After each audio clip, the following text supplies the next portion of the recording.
পবিত্র জায়গা মাটি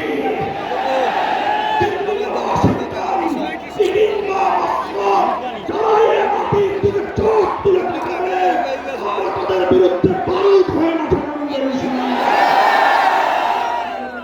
বন্ধুগণ, ফ্যাসিবাদী আওয়ামী লীগকে সন্ত্রাসী সংগঠন হিসেবে ঘোষণা করবার যে দাবি জানানো হয়েছে, মনে করবেন না এটা আমাদের দুর্বল কোন দাবি। আমরা 2013 সালে ফ্যাসিবাদী আওয়ামী লীগের বুলেটের আঘাতে রক্তাক্ত হয়েছি। 2021 সালে আমাদেরকে হত্যা করেছে, বছরের পর বছর বিনা বিচারে আমাদেরকে কারারুদ্ধ করে রেখেছে। সেই সন্ত্রাসী সংগঠন আওয়ামী লীগকে আবার বাংলাদেশের রাজনীতিতে যদি পুনর্বাসন করবার কোন দুঃস্বপ্ন কেউ দেখেন, তাহলে আমরা পরিষ্কার ভাষায় বলে দেই, তার সঙ্গে আমরা আওয়ামী লীগের চেয়ে ভিন্ন কোন আচরণ করব না।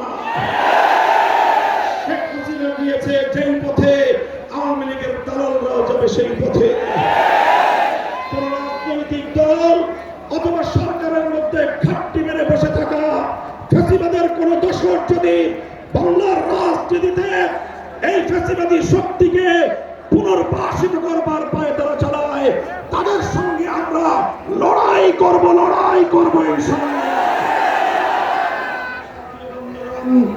সর্বশেষ আমাদের কথা হলো শাপলা শহীদ যারা শাহাদাত বরণ করেছেন, ইনশাআল্লাহ হেফাজতে ইসলাম বাংলাদেশ প্রতিটি শহীদ পরিবারের পাশে দাঁড়িয়েছে। শাপলার সকল শহীদদের পরিচয় হলো যতটুকু সম্ভব ফ্যাসিবাদী আমলে অধিকাংশ বীর শহীদদের লাশ গুম করা হয়েছে, লাওয়ারিস হিসেবে তাদেরকে দাফন করা হয়েছে।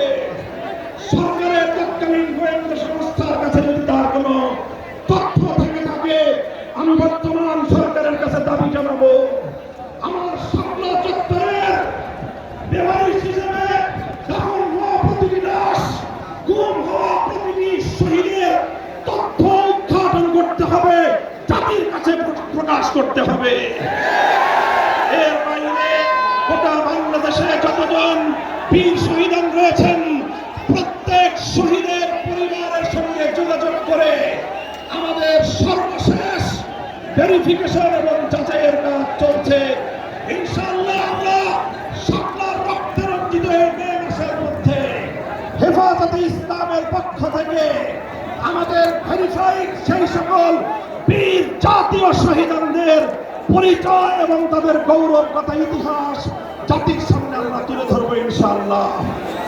সেই সকল রক্তের শাপলার বীর শহীদদের স্মৃতি বিজড়িত ইমানের দুঃখমনীয় কাফেলা, শাপলা চত্বরের শহীদী কাফেলা হেফাজতে ইসলাম বাংলাদেশকে আমি আজ বাংলাদেশের স্বাধীনতার অদম্য প্রহরী হিসেবে ঘোষণা করতে চাই।